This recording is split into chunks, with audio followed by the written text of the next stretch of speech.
دنیا میں جنا کتنے لوگ ایسے ہوں گے جنہوں نے پچھلا جمعہ تو پڑھا ہوگا لیکن آج وہ اس جمعے سے محروم ہو گئے ہوں گے۔ کچھ لوگ ایسے بھی تھے پچھلے جمعے میں وہ حاضر تھے لیکن اب غائب ہیں، یعنی ان کی زندگی پچھلے جمعے تک تھی، اس جمعے میں ان کی زندگی نہ چل سکی۔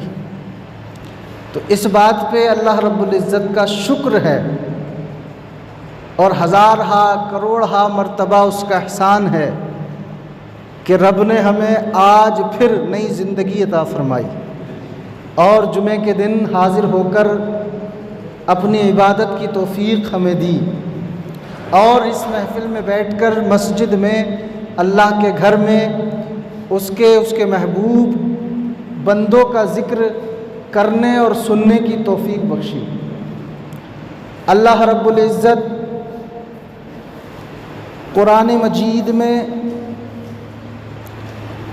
ارشاد فرماتا ہے یوم تبیض وجوہ وتسود وجوہ، کہ قیامت کے دن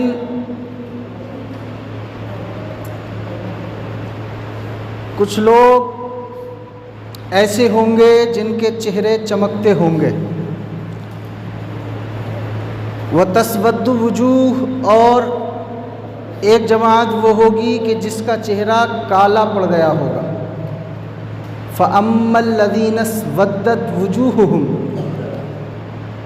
تو وہ لوگ جن کے چہرے کالے پڑ گئے ہوں گے، اکفرتم بعد ایمانکم، تو ان سے کہا جائے گا کہ تم ایمان لانے کے بعد کافر ہو گئے تھے، فذوقوا العذاب، تو اب تم عذاب چکھو، بما کنتم تکفرون، جو تم نے دنیا میں کفر کیا۔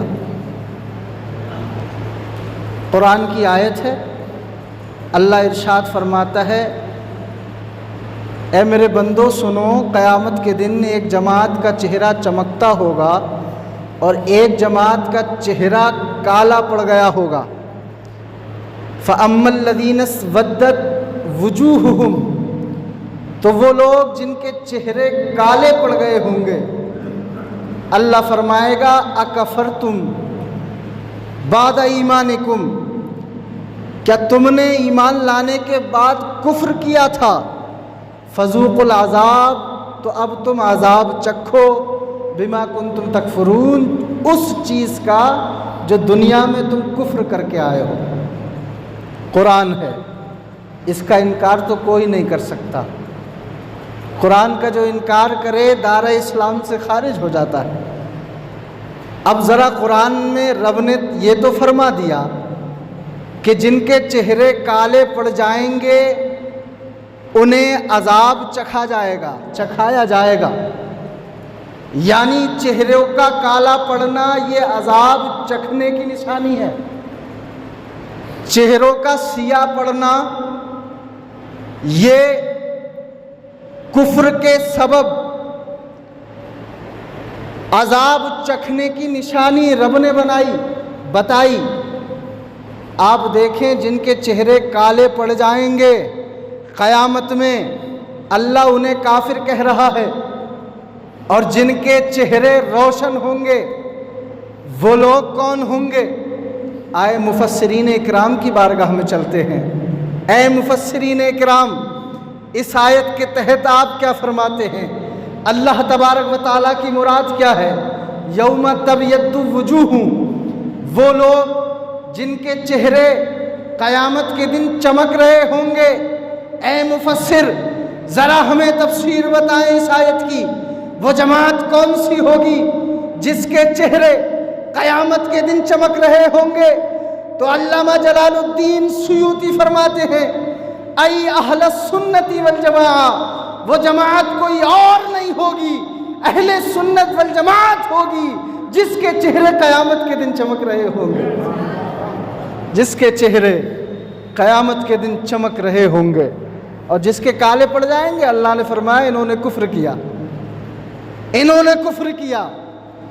حشر کا میدان تو بہت دور ہے، ابھی قیامت کا پتہ نہیں کب آئے گی، لیکن دنیا ہی میں دیکھ لو کس کا چہرہ چمک رہا ہے اور کس کا مرجھا رہا ہے، کن کے چہرے چمک رہے ہیں، کن کے کالے پڑ رہے ہیں۔ آؤ میں دکھاؤں، اہل سنت والجماعت میں آپ دیکھیں گے اہل سنت کے جو علماء ہیں ان کے چہرے اللہ نے چمکائے ہیں، اہل سنت کے جو اولیاء ہیں اللہ نے ان کے چہرے منور فرمائے ہیں، اہل سنت میں جو صحابہ اکرام ہیں نبی کے طریقے پر چلتے ہیں اللہ انہیں چمکا رہا ہے، دنیا میں بھی آخرت میں بھی۔ یہ اہل سنت کی جماعت ہے جو دنیا میں بھی چمکتی ہے آخرت میں بھی چمکے گی۔ آؤ دنیا میں دیکھیں وہ لوگ کون ہیں جو نمازیں بھی پڑھتے ہیں، روزے بھی رکھتے ہیں، حج بھی کرتے ہیں، عمرے بھی کرتے ہیں، زکوٰۃ بھی دیتے ہیں، پھر بھی ان کے چہرے کالے پڑ رہے ہیں۔ یہ لوگ کون ہیں؟ یہ وہی لوگ ہیں جو اہل سنت کے باغی ہیں، گستاخی رسول ہیں۔ ان کے چہرے چاہے وہ دیوبندی ہو کالا نظر آتا ہے، چاہے وہابی ہو کالا نظر آتا ہے، چاہے قادیانی ہو کالا نظر آتا ہے، چاہے رافضی ہو کالا نظر آتا ہے، چاہے مرزائی ہو کالا نظر آتا ہے۔ یہ کالے نظر کیوں آ رہے ہیں؟ یہ کالے اس لیے نظر آ رہے ہیں ان کے دلوں میں جو کدورت بھری ہے، اللہ کا بغض ان کے دلوں میں ہے، رسول کے بغض ان کے دلوں میں بھرے ہوئے ہیں، اہل بیت کے بغض ان کے سینوں میں بھرا ہوا ہے۔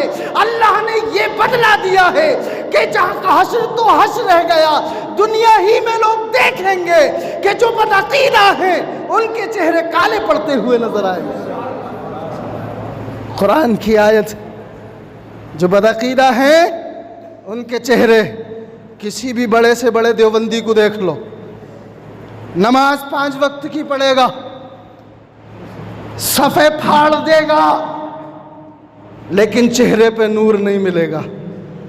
کسی وہابی کو دیکھو 5 وقت کی نماز پڑھے گا، قرآن و حدیث کی باتیں کرے گا، لیکن چہرے پہ نور نہیں ملے گا۔ کسی مرزائی کو دیکھو قرآن و حدیث کی باتیں کرے گا، نمازیں پڑھے گا، روزے رکھے گا، فی الوقت حج ادا کرے گا، زکوٰۃ دے گا، لیکن نور نہیں ملے گا۔ کیوں نہیں ملے گا؟ یہ نور ملتا کیسا ہے؟ بزرگ فرماتے ہیں، علماء بیان کرتے ہیں، یہ جو چہرے کا نور ہے یہ محض رب کی عبادت سے نہیں ملتا، یہ محض روزے رکھنے سے نہیں ملتا، یہ محض اطاعت و بندگی کرنے سے نہیں ملتا، بلکہ ان کے باوجود اگر دل میں عشق مصطفیٰ ہے دل بھی روشن ہوگا اور مومن کا چہرہ بھی روشن ہوتا ہوا نظر آئے گا۔ جب تک اہل بیت کی محبت دل میں نہ ہو، انبیاء اکرام کی محبت دل میں نہ ہو، اولیاء اکرام سے محبت کے دعوے نہ ہو، جب تک نہ تو دل چمکے گا نہ اس کا چہرہ چمکے گا۔ حضور علیہ الصلاۃ والسلام سے فرمایا، حضور فرما رہے ہیں لوگوں، حضرت عیسیٰ کی امت میں، پہلے انبیاء کی امت میں 71-72 فرقے ہوں گے، لیکن اے لوگوں میری امت میں 73 فرقے ہوں گے، جس میں ایک فرقہ جنت میں جائے گا، باقی 72 جہنم میں جائیں گے۔ صحابہ نے عرض کیا یا رسول اللہ یہ جنتی فرقہ کون سا ہے؟ آقا نے فرمایا ما انا علیہ و اصحابہ، اے میرے صحابہ جنتی فرقہ وہ ہوگا جو میرے طریقے پر چلے گا اور میرے صحابہ کے طریقے پر چلے گا۔ آپ دیکھیں اہل سنت والجماعت صحابہ کے طریقے پر بھی چلتے ہیں، نبی کے طریقے پر بھی گامزن ہیں۔ باقی اہل سنت کے علاوہ آپ دیکھیں تو کوئی صحابہ کی شان میں گستاخی کر رہا ہے، کوئی اہل بیت کو برا کہہ رہا ہے، کوئی نبی پہ کیچڑے اچھال رہا ہے۔ یہ اہل سنت کی نشانیاں نہیں ہیں، بلکہ اہل سنت وہ ہوتے ہیں کہ جب نبیوں کی بات آ جائے سر کو جھکا لیتے ہیں، صحابہ کی بات آ جائے ہاتھ باندھ لیتے ہیں، اولیاء اکرام کی بات آ جائے تو دل پہ ہاتھ رکھ کے کہتے ہیں الا ان اولیاء اللہ لا خوف علیہم ولا هم یحزنون، یہ اللہ کے ولی ہیں جنہیں نہ کوئی خوف ہے نہ کسی طرح کا کوئی غم ہے۔ حضور نے فرمایا ما انا علیہ و اصحابہ، اہل سنت وہ ہیں، جنتی فرقہ وہ ہے جو میرے اور میرے صحابہ کے طریقے پر چلے۔ امام زین العابدین سے کسی نے پوچھا، امام زین العابدین اہل بیت میں سے ہیں، امام حسین کی اولاد میں سے ہیں۔ امام زین العابدین آپ نے نام سنا ہوگا۔ امام زین العابدین سے کسی نے پوچھا کہ آج کے دور میں سب اپنے آپ کو اہل سنت کہہ رہے ہیں، آپ بتائیں اہل سنت کی پہچان کیا ہے؟ اہل سنت کسے کہتے ہیں؟ یزیدیوں کو دیکھو وہ بھی اپنے آپ کو اہل سنت کہہ رہے ہیں، خارجیوں کو دیکھو وہ بھی اپنے آپ کو اہل سنت کہہ رہے ہیں، ناصبی کو دیکھو وہ بھی اپنے آپ کو اہل سنت کہہ رہے ہیں، اور رافضیوں کو دیکھو یہ بھی اپنے آپ کو اہل سنت کہتے ہیں۔ اے امام زین العابدین آپ فرمائیں اہل سنت کون ہے؟ امام زین العابدین فرماتے ہیں اہل سنت وہ ہے جو اپنے نبی پر کثرت سے درود پاک پڑھتا ہے، کثرت سے درود پڑھتا ہے۔ آپ دیکھیں ہر فرقے کو دیکھ لیں، سب سے زیادہ کوئی اگر درود نبی پہ پڑھتا ہے تو وہ اہل سنت والجماعت ہے۔ درود پڑھتے ہیں، اذان پڑھتے ہیں تو پہلے درود پڑھتے ہیں، نماز پڑھنے کے بعد نماز میں بھی درود، نماز کے بعد کھڑے ہو کر درود و سلام اہل سنت پڑھتے ہیں۔ باقی یہ مقدر کسی فرقے کا نہیں کہ وہ نماز اذان سے پہلے درود پڑھے، نماز کے بعد درود و سلام پڑھے۔ یہ اللہ نے فقط حصہ اہل سنت میں رکھا ہے کہ اہل سنت جب نماز سے فارغ ہوتے ہیں، اللہ کی عبادت سے فارغ ہوتے ہیں، اب اپنا رخ سرور کائنات کی طرف کر کے درود و سلام پڑھنے میں لگ جاتے ہیں۔ یہ اہل سنت کا مقدر ہے۔ امام اعظم سے کسی نے پوچھا، امام اعظم ابو حنیفہ رضی اللہ تعالیٰ عنہ سے کسی نے پوچھا اے امام اعظم اہل سنت کی پہچان کیا ہے؟ آج ہر کوئی اپنے آپ کو ہر کلمہ پڑھنے والا اہل سنت کہتا ہے، تو امام اعظم فرماتے ہیں اہل سنت وہ ہے جو شیخین کو فضیلت دے، ختنین سے محبت کرے اور مسح علی الخفین کو جائز مانے۔ یہ تین نشانی امام اعظم نے فرمائی۔ شیخین کو فضیلت دے، یہ شیخین کون ہیں؟ حضرت سیدنا ابو بکر صدیق اور حضرت سیدنا عمر فاروق، یہ شیخین ہیں، ان کو فضیلت دے۔ سب صحابی میں وہ کون ہے؟ اہل سنت ہے۔ اور ختنین سے محبت کرے، یعنی حضرت عثمان غنی اور مولا کائنات سے محبت کرے، وہ اہل سنت کی نشانی علامت ہے۔ اور تیسری علامت بتائی امام اعظم نے، جو خفین پہ مسح کو جائز سمجھے۔ آپ دیکھیں امام اعظم ابو حنیفہ کے نزدیک جب جاڑوں کا موسم آتا ہے تو ہم چمڑے کے موزے پہنتے ہیں، جنہیں عربی میں خفین کہتے ہیں۔ چمڑے کے موزے پہنتے ہیں کہ نہیں؟ تو امام اعظم کے نزدیک جاڑے کے موسم میں اس خف پر مسح کرنا جائز ہے۔ آدمی پیر نہ دھوئے، پورا وضو بنائے اور موزوں پہ مسح کر لے، یہ احناف کے نزدیک ہے۔ اب ان کے علاوہ آپ دیکھیں کسی بھی فرقے میں چلے جائیں، نہ تو دیوبندی مسح علی الخفین کو جائز مانتے ہیں، نہ وہابی مسح علی الخفین کو جائز مانتے ہیں، نہ قادیانی مسح علی الخفین کو جائز مانتے ہیں، نہ رافضی مسح علی الخفین کو جائز مانتے ہیں۔ جتنے فرقے ہیں سارے فرقے مسح علی الخفین کو جائز نہیں مانتے۔ ایک ہی فرقہ ہے، وہ احناف اہل سنت کا فرقہ ہے جو مسح علی الخفین کو بھی جائز مانتا ہے۔ تین علامتیں بتائیں، تینوں اہل سنت میں پائی جا رہی، تینوں پائی جا رہی۔ ایک حدیث سرکار کی سناؤں، آدمی عالم کب بنتا ہے؟ جب وہ علم حاصل کرتا ہے تب عالم ہے۔ اگر کوئی بندہ ڈاکٹر بننا چاہے، جو جب تک وہ ڈاکٹری نہیں پڑھے گا ڈاکٹر نہیں بن سکتا۔ کوئی بندہ انجینئر بننا چاہے تو جب تک وہ انجینئر نہیں کرے گا تب تک وہ انجینئر نہیں بنے گا۔ کوئی بندہ عالم بننا چاہے تو ضروری ہے کہ پہلے وہ علم دین سیکھے پھر عالم بنے گا۔ یہ قاعدہ اصول ہے شریعت کا۔ کسی بندے کے نام کے آگے ٹائٹل کسی بھی چیز کا اس وقت لگے گا جب وہ بندہ وہ چیز حاصل کر لے گا۔ حضور فرماتے ہیں آج دیکھو کیسا پرفتن دور ہے، ذرا ذرا سے 14 15 سال کے لڑکے جب ان سے مقابلہ ہوتا ہے، جب ان سے دعا سلام ہوتا ہے تو اپنی جیب سے موبائل نکالتے ہیں اور نکال کر کے یا تو بخاری کی حدیث دکھاتے ہیں یا مسلم کی حدیث دکھاتے ہیں۔ اور حدیث کون سی ہوتی ہے؟ حدیث ہوتی ہے کہ حضور نے فرمایا مزار پہ چونا نہ لگاؤ، مزار کو اتنی بڑی نہ بناؤ، بلکہ قبر کو زمین کے لیول میں کرو۔ یہ حدیثیں ان کی اسکرین پہ ہوتی ہیں۔ ارے مجھے بتاؤ ذرا، یہ آقا کا فرمان تم بھول گئے؟ نبی نے فرمایا قیامت کے دن کچھ لوگ ایسے ہوں گے دجالون کذابون، تو دجال بھی ہوں گے، کذاب بھی ہوں گے، جھوٹے بھی ہوں گے۔ یا رسول اللہ وہ کیا کریں گے؟ سرکار فرماتے ہیں یاتونکم من الاحادیث، وہ تمہارے سامنے حدیثیں پیش کریں گے، حدیثیں پیش کریں گے۔ لا تسمعوا انتم ولا آباؤکم، آقا فرماتے ہیں ایسی حدیثیں جو نہ تو تم نے سنی ہوں گی نہ تمہارے آبا و اجداد نے سنی ہوں گی۔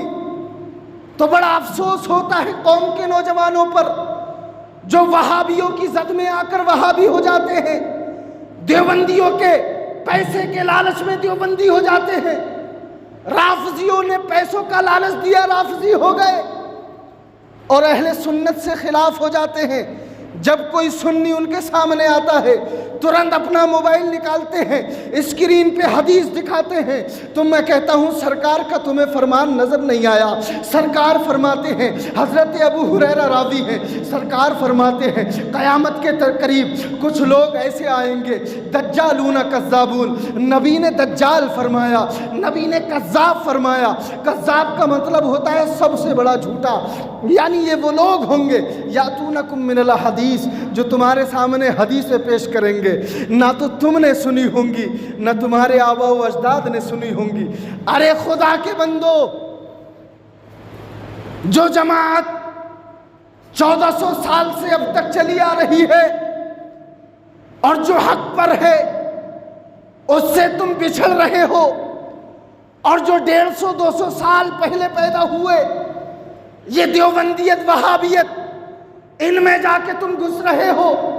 ذرا دل پہ ہاتھ رکھ کے بتاؤ، ایمان سے بتاؤ کہ جو جماعت 1400 سال سے آج تک چلی آ رہی ہے وہ حق پر ہے، یا یہ لوگ جو 250 سال پہلے پیدا ہوئے یہ حق پر ہیں؟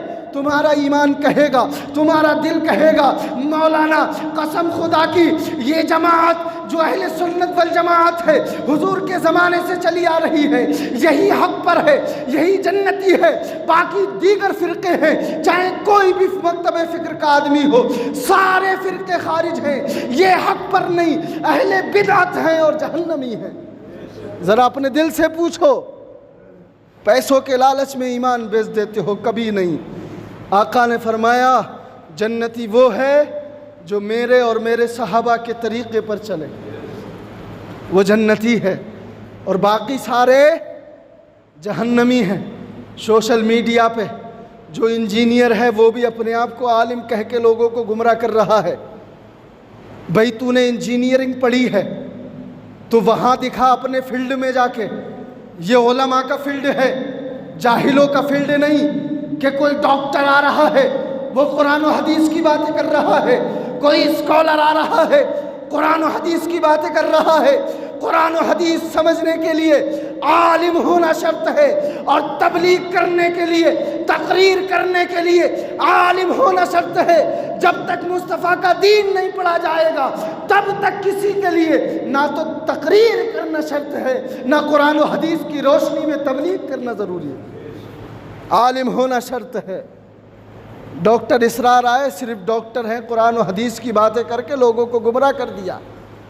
انجینئر محمد علی مرزا آیا، کتا، حلالی نطفے کا نہیں ہے، حرامی نطفے کا ہے۔ انجینئر آیا، صحابہ کی شان میں گستاخی کرتا ہے، اہل بیت کو برا بکتا ہے، نبی پہ لعن طعن کرتا ہے۔ ارے وہ آیت بھول گئے قرآن پاک کی، نبی منبر پہ ہیں، حضور کی شان میں گستاخی کرتا تھا۔